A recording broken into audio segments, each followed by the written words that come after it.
Friends, welcome to my channel. આજે આપણે કુર્તીનું cutting કરતા શીખીશું. તો એના માટે સૌથી પહેલાં આપણે માપ જોઈશું. તો લંબાઈ છે 45, છાતી છે એમાં અપર ચેસ્ટ છે 36, ફૂલ બસ્ટ છે 38, કમર છે 34, એનો બાંય ગાળો છે 17 અને શોલ્ડર છે 14, સીટ છે 43.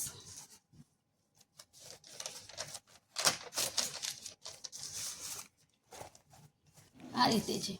તો લંબાઈ, છાતી અને અપર ચેસ્ટ બંને માપ ઉપરથી આપણે કુર્તીનું કટિંગ કરતા હોઈએ છીએ. તો સૌથી આપણે જે ઉપર બાંયગાળાની નીચે જે આપણે લઈએ છીએ માપ એ ફક્ત અપર ચેસ્ટથી જ લઈએ છીએ આપણે.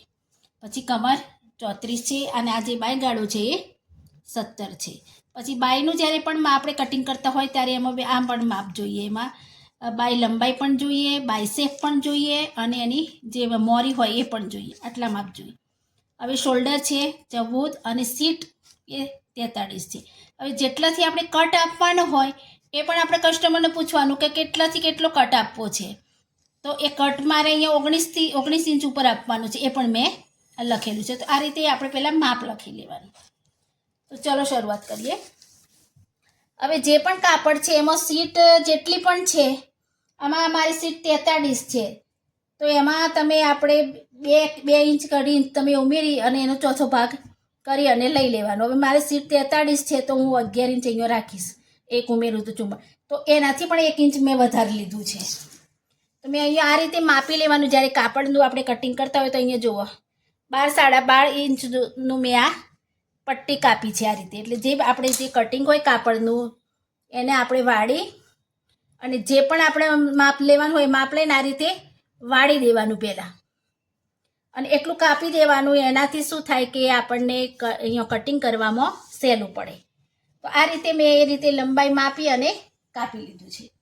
હવે શું કરવાનું કે અહીંયા સૌથી પહેલાં આપણે જોઈ લેવાનું કે અહીંયા કાપડ કેટલું ઊંચા નીચીને છે. તો એ જોઈ અને પહેલાં આવી રીતે એક સીધું માર્કિંગ કરી દેવાનું અને અહીંથી આપણે આટલું કાપી દેવાનું, જેથી અહીંયા એકદમ આપણે સીધો ભાગ થઈ જાય. આ રીતે આટલું થઈ જાય પછી આપણે અહીંયા માપવાનું શરૂઆત કરવાની. તો સૌથી પહેલાં અહીંયા શોલ્ડર છે 14. તો 14 છે. અહીંયા આપણે આગળ 6 ઇંચનું ગળું રાખું છું અને પાછળ 3 ઇંચનું ગળું રાખીશ. એટલે જેટલો પણ શોલ્ડર હોય એનો અડધો કરવાનો. તો મારો શોલ્ડર છે 14 ઇંચ, તો એના અડધા થાય 7. તો આ રીતે 7 ઉપર રાખવાનું અને અહીંયા એક નિશાન કરી દેવાનું. ત્યાર પછી પટ્ટી આ રીતે રાખવાની. અહીંયા ડાઉન આપવાનું છે તે 0.5 ઇંચ. જો હેવી સાઇઝ હોય તો 1 ઇંચ ડાઉન આપવાનું અને આ મીડિયમ સાઇઝ છે તો આપણે 0.5 ઇંચ ડાઉન આપવાનું. હવે અહીંથી આ રીતે જ પટ્ટી રાખવાની અને આપણે કેટલો બાંયગાળો છે તો 17 બાંયગાળો છે. 17 બાંયગાળો છે તો અહીંયા હું આપણે 8 ઉપર માર્કિંગ કરું છું. હાલ આ નિશાન ફક્ત આપણે અહીંયા બાયગાળો માપવા માટે છે, વધઘટ બી થઈ શકે છે. તો 8 ઉપર નિશાન કરવાનું. આટલું થઈ જાય એટલે આ રીતે પહેલાં એક સીધું માર્કિંગ કરી દો. હવે અહીંયા જેટલું પણ માપ લીધું છે, અહીંયા મેં શોલ્ડરનો હાફ લીધો છે, એટલું જ માપ પહેલાં અહીંયા લઈ લો. આ રીતે હવે અહીંયા અંદર અહીંથી અહીંયા અંદર આવવાનું. અહીંયા પણ 0.5 ઇંચ આવી રીતે 0.5 ઇંચ ઉપર નિશાન કરવાનું. હવે પહેલાં આ લીટી છે એના પહેલાં એકદમ સીધી દોરી દો. આવી રીતે આ માર્કિંગથી આ માર્કિંગ પહેલાં સીધું કરી દેવાનું. આટલું થઈ જાય. અહીંયા જે આપણે 0.5 ઇંચ અહીંયા આપણે આ ડાઉન આપ્યું છે, પહેલાં તો અહીંયા જોવાનું કે અહીંયા તમારે કેટલી ગળાપટ્ટી રાખવી છે. મારે 3.5 ઇંચ જ રાખવી છે. 3 ઇંચ પણ રખાય, 3.5 પણ રખાય, જેને જે રાખવી હોય. તો આ રીતે રાખવાનું. ત્યાં નિશાન કરો એટલે અહીંથી આપણે જ્યાં ડાઉન આપ્યું છે એના ઉપર આ રીતે પહેલાં આવી રીતે દોરી દેવાનું. એટલે કટિંગ કરવામાં ઇઝી પડે. હવે અહીંયા અંદર જે આપણે આ લીધું છે અને આ નિશાનથી અહીંયા 1/2 ઇંચ આપણે સિલાઈ માર્જિન છોડવાનું આવી રીતે, અને આ નિશાન અને આ નિશાનને જોઈન્ટ કરો.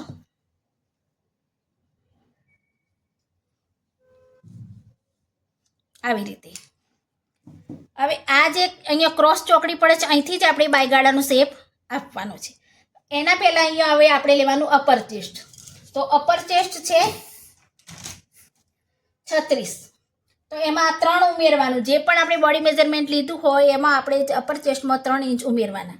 તો 3 ઇંચ ઉમેરીએ તો 39 થાય. 39નો ચોથો ભાગ લઈ લેવાનો એટલે 9.5. આ રીતે અહીંયા માર્કિંગ કરી દેવાનું આવી રીતે. હવે આ નિશાનથી તે અહીંયા આપણે બાયગાળાનો શેપ આપવાનો. તો આ રીતે રાખી અહીંથી આ રીતે બાયગાળાનો શેપ આપી દેવાનો. હવે આ માપવાનું પહેલાં. હવે જેટલો પણ આપણો બાયગાળો છે એના અડધા કરવાના. તો અહીંયા 17 બાયગાળો છે મારો, તો એના અડધા થાય 8.5. એની અંદર 0.5 ઇંચ ઉમેરવાનો છે આપણે. તો 8.5 છે ને 0.5 ઇંચ ઉમેરીએ એટલે 9.25 થાય. તો આ લીટી જે આપણે શેપ આ દોર્યો છે એના ઉપર જ આપણે માપવાનું. તો અહીંથી આપણે માપી લેવાનું 9.25 થાય છે કે નહીં. અહીં જોઈ લો, એક્ઝેક્ટ મારે 9.25 આવી જાય છે. એટલે આ આપણું પરફેક્ટ માપ છે. આટલું થઈ જાય. હવે અહીંથી જ માપવાનું, કારણ કે આપણે જ્યારે પણ માપ લઈએ છીએ ને ત્યારે અહીં વચ્ચેથી જ માપ લઈએ છીએ. તો અહીંથી તમે લંબાઈ ને બધું જ આ રીતે આટલું કર્યા પછી હવે લંબાઈ માપવાની. તો લંબાઈ જેટલી પણ લેવી હોય એ તમે લઈ શકો છો, અને અંદર જે પટ્ટી તમારે વાળવી હોય એટલી પટ્ટી તમારે વાળવાની. અહીંયા મારે 45 ઇંચની લંબાઈ લેવાની છે. તો 45 અને 2 ઇંચ હું અહીંયા વધારે પટ્ટી ફોલ્ડ કરવા માટે લઈશ. હવે ત્યાર પછી કમર લેવાની છે 13.5. મારે હાઈટ થોડી ઓછી છે એટલે 13.5 લેવાની છે. 13 ઇંચ આવે પણ અડધો ઇંચ હું આપણે સિલાઈ માર્જિનમાં જાય એટલે 13.5 ઉપર 13.5. અને કટ મારે 19 ઉપર આપવાનો છે. તો 19.5 ઉપર આપણે માર્કિંગ કરવાનું. જે પણ આપણે માપ લીધું હોય એમાં 1/2 ઇંચ વધારવાનું, કેમ કે અહીંયા ઉપર આપણે સિલાઈમાં જાય. આ રીતે કર્યા પછી પહેલાં તો આ રીતે સીધું માર્કિંગ જ કરી દેવાનું.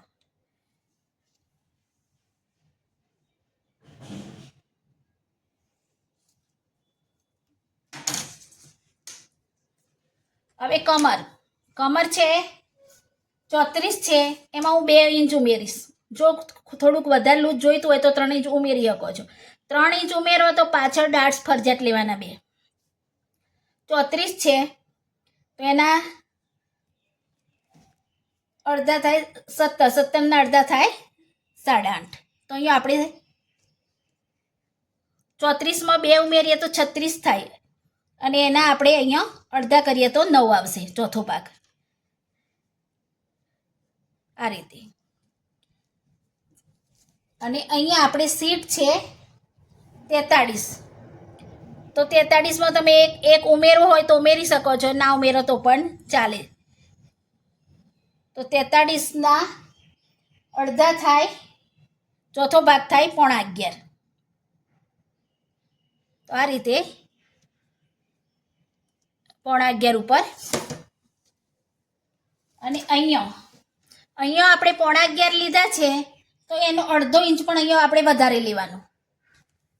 તો 10.5 લીધા છે તો અહીંયા હું 11.25 ઉપર માર્કિંગ કરીશ. અહીંયા એકદમ સ્ટ્રેટ કુર્તી જ કરવી હોય તો આ વધારે ન લો તો પણ ચાલશે.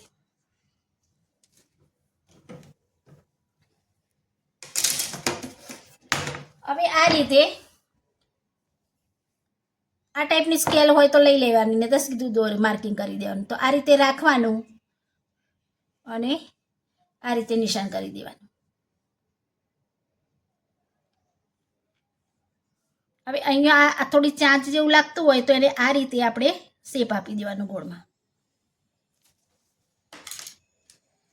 અને અહીંયા તમારે જે માર્જિન આપવું હોય એ આપી દેવાનું. અહીંયા હું 1.5 ઇંચ માર્જિન આપું છું અને અહીંયા નીચે સીટમાં તો 1 ઇંચ જ આપવાનું.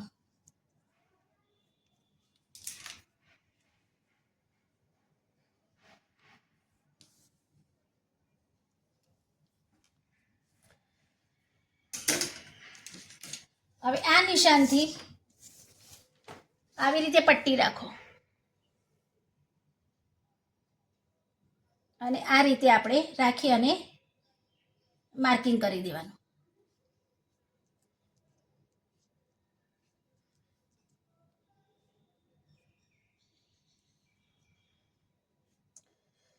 આટલો ભાગ વધારે રાખવાનું કારણ બી એ જ છે કે જ્યારે આપણે ચાલતા હોઈએ જો તમે એકદમ સ્ટ્રેટ કુર્તી રાખી હશે અહીંયા સીધું જ, તો આ વચ્ચે આપણે ચાલતા હોય ત્યારે વચ્ચે આ ભાગ જે આગળનો ભાગ હોય છે ને વચ્ચે બે પગ વચ્ચે ચાલતા ચાલતા આવી જતો હોય છે. એટલા જ માટે આ આપણે થોડું વધારે લેવાનું હોય છે કે એવું ના થાય.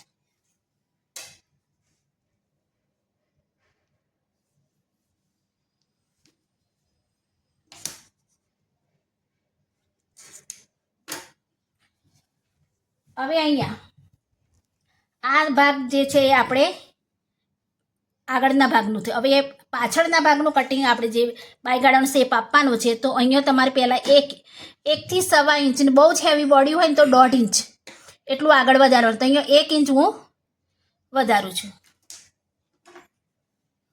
હવે આ જે નિશાન છે એના ઉપરથી આ રીતે કરી દેવાનું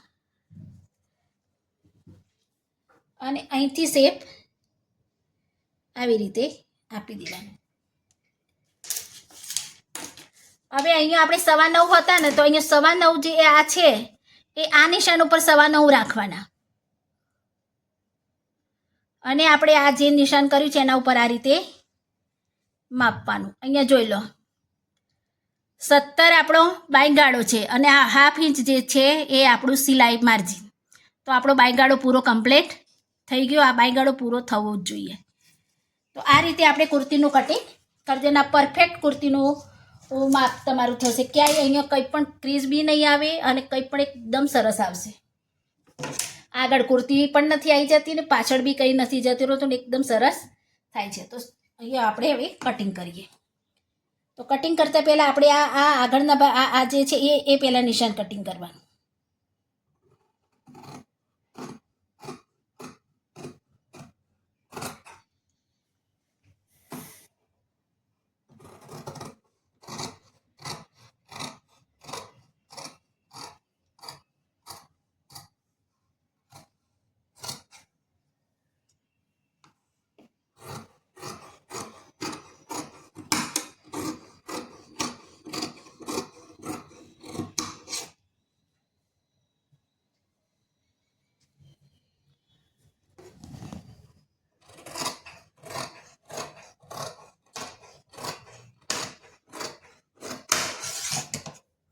હવે અહીંયા કંઈ કાપવાનું નથી. અહીંયા હું પટ્ટી જ વાળી દઈશ ડાયરેક્ટ. હવે આ રીતે કટ આપી દેવાનો.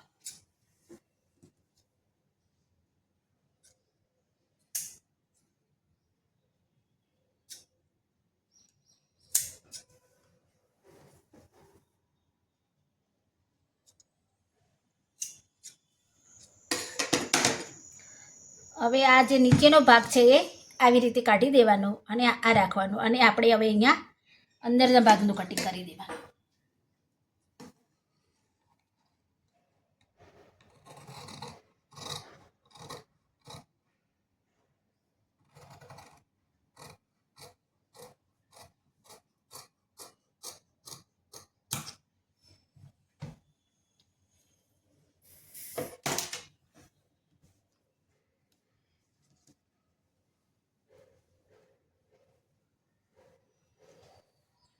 તો આ રીતે જોઈ લો.